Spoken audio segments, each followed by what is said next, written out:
नमस्कार. आजच्याला मस्त अशी मी आंबील बनवणार आहे. चालली आता माझी तयारी. बाकीचा स्वयंपाक केला आणि मग दही पण आहे. तर म्हणलं एक आपलं आंबील जर बनवली तर थंडावा असतो त्याला ताक टाकून. तर चालली आता माझी तयारी. ज्वारीच्या पिठाची मी आंबील बनवणार आहे. जाळ पण लावून घेतलाय. आता कढईमध्ये चुलीवर पाणी ठेवून घेणार आहे.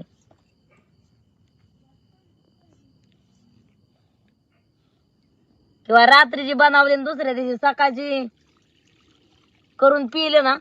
आता यंदा आपलं पीठ शिजवून ठेवलं आणि मग सकाळचं त्यात ताक टाकून जरी पिलं तरी लय भारी.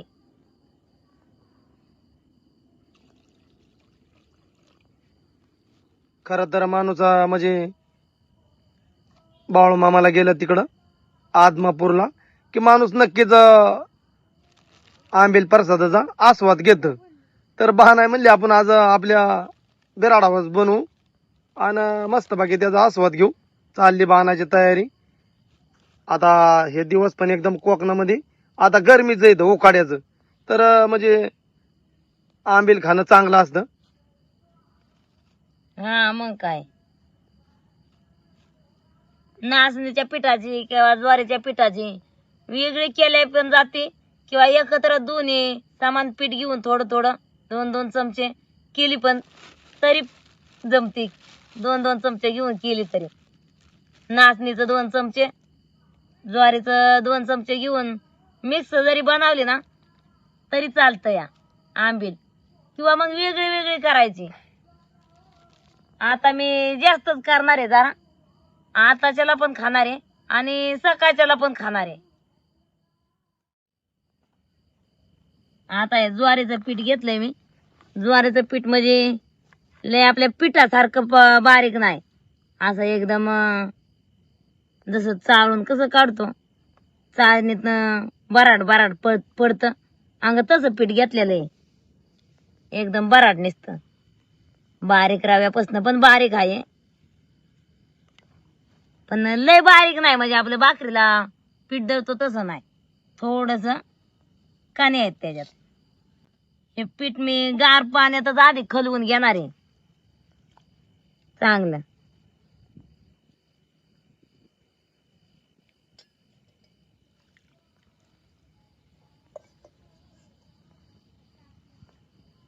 पाण्याला बी चांगली उकळी आली आता इकडं. आणि हे म्हणजे मी हे पीठ जे केलेलं आहे ते आपल्या हुरड्याचं बनवलेलं आहे. ज्वारीचा जे हुरडा होता ना त्याचं ते बारीक वाटून घेतलेलं आहे. आता त्यात वतून घेते. वाटताना बी असं डावळायचं सारखं नाही तर मग डिकळ्या वाट्यात.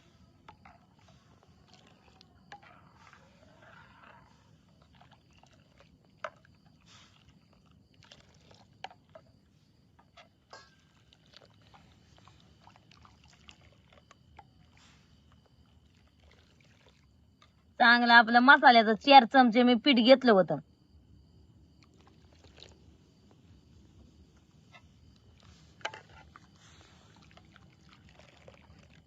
भांड ते वाटी धुवून पण वतली ती त्याच्यात. आता चांगलं 10 मिनिटं मी शिजून देणार आहे खळा खळा. थोडं शिजवताना हे असं मिक्स करायचं नाही तर खाली करपायची भीती. म्हणजे खाली आपलं आळण त्याचा पीठ खाली येऊन राहीन आणि वर पाणी निघन. त्याच्यामुळे असं थोडं थोडं अजून म्हणून सारखं ढवळून घेणार आहे मी.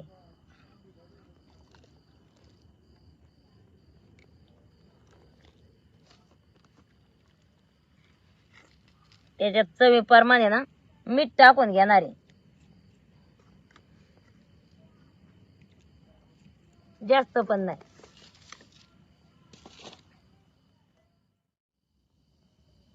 आता थोडासा लसूण घेतलाय. आल्याचं तुकडं घेतल्यात 2 बारक आणि 2 मिरच्या घेतल्यात. आता हे टिचून घेणार आहे.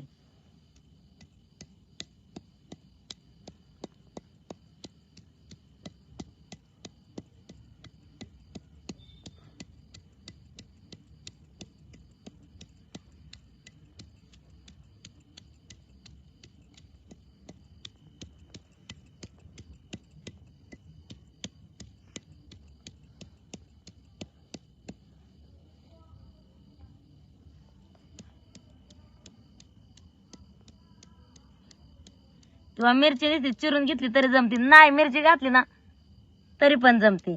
2-3 लसणाच्या पाकळ्या, एक बारीक नगभर आलं तरी चालतंय.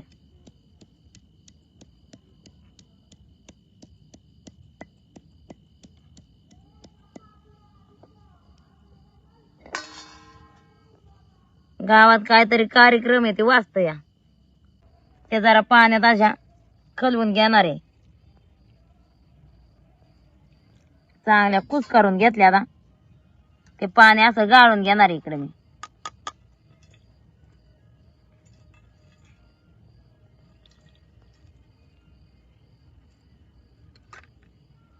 आता त्याचा ते रस काढून हे आपल्या आंबील मध्ये ओतून घेणार आहे.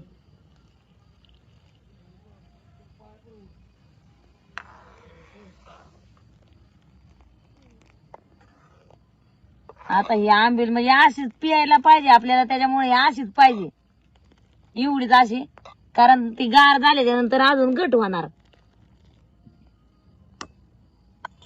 थोडस जिरं टाकून घेणार 1 चिमूटभर, किंवा आहे ना नाही दही टाकता जरी असं पिलं ना तरी अगदी जिभीवर राहते नुसती. चांगली शिजून द्यायला लागते तिला बर.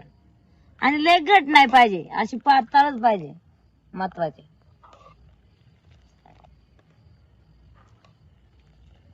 आमचा वाडा आता इथं गाव कुसाला आहे आणि गावात जे जे कार्यक्रम असतात त्याचा आपल्याला आवाज येतो या. तर कधी वाडा आमचा जंगलात तर कधी गावाच्या कडेला.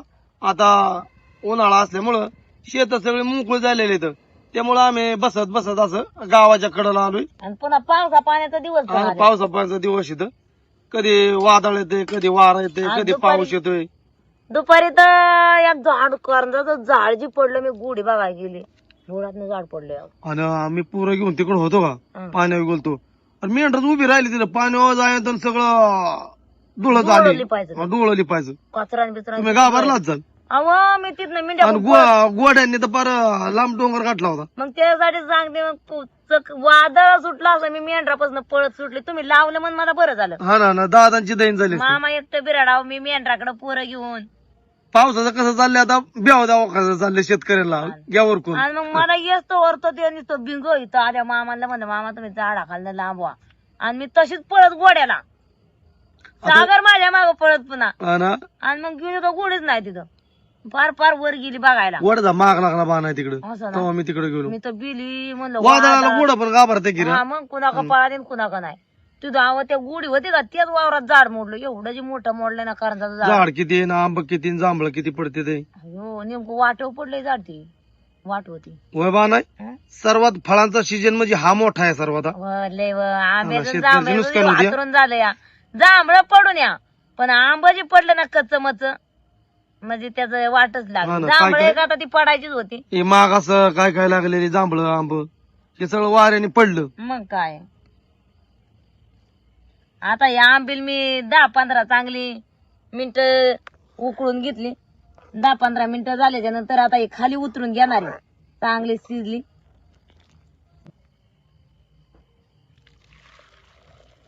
आता हे कढईत ना ह्या भांड्यात ओतून घेतलं, आता चांगलं गार करून घेणार आहे. हो, ते आता हे कुठे व्हायचं, मला ते हे करायचंय. सकाळी दूध तापवलेलं होतं, त्याच्यात मी मस्त असं इरजाण टाकलं होतं, तर चांगलं इराजलंय बी. आता ते जरा रवीने घुसळून घेणार आहे.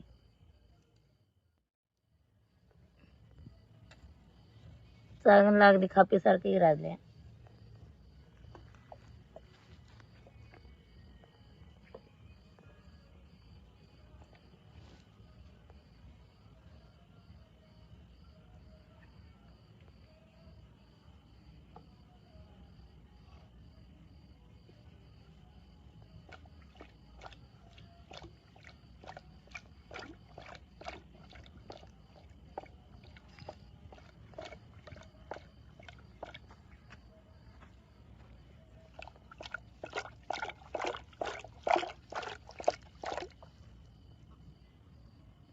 जरा त्यात पाणी ओतणार आहे आता.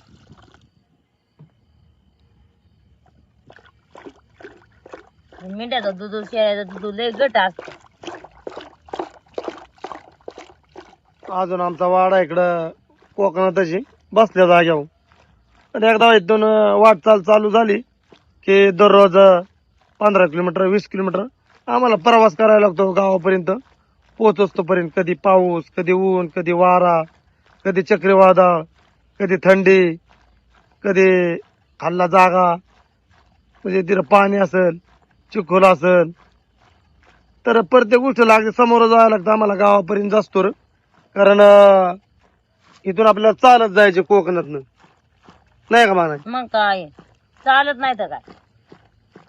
आता उलट कसली दायना होय ते आपली आपल्याला मग काय एवढा दिवस उन्हाळा आमचा चांगला गेला, पण पावसाळा आम्हाला लय अगदी कठीण जातो. आता झालं तयार.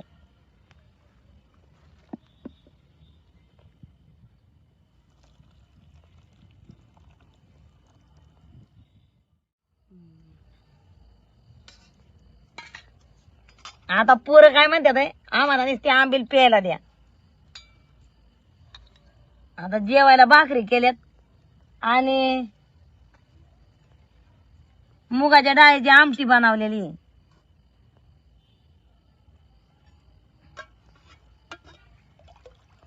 अगदी गार झाल्यावर ना मस्त अशी गट झाली. लय गट बी नाही पाहिजे, अशीच पाहिजे. किंवा ह्याच्यात ताक वतलं तरी पण जमत या, पण मी ह्याच्यात नाही वाटणार. सगळ्यात आपल्याला पाहिजे असं ताक घेणार आहे त्याच्यात.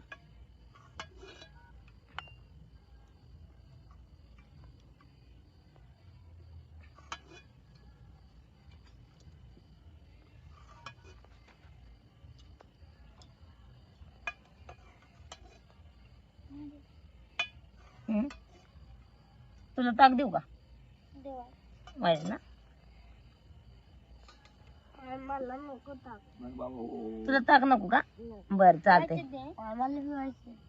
सगळ्यात थोडं थोडं टाकत्या. मामाला ना बांधणार इथे माप.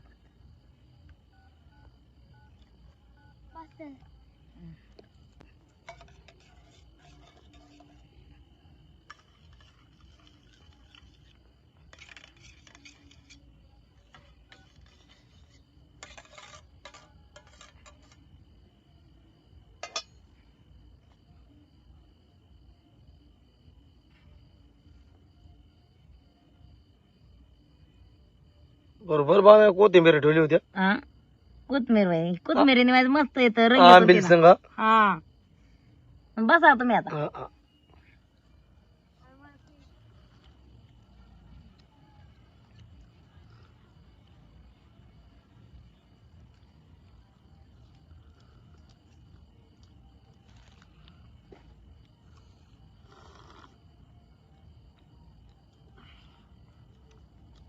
एकच नंबर आहे आंबील. परतेरात कस काय रे बा? परतेरात तर फुरकच मारायला लागला. मस्त झालंय बाणा.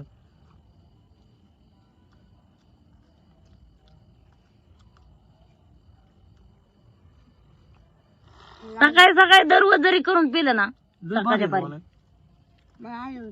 अजून देऊ? हा देते दा मग.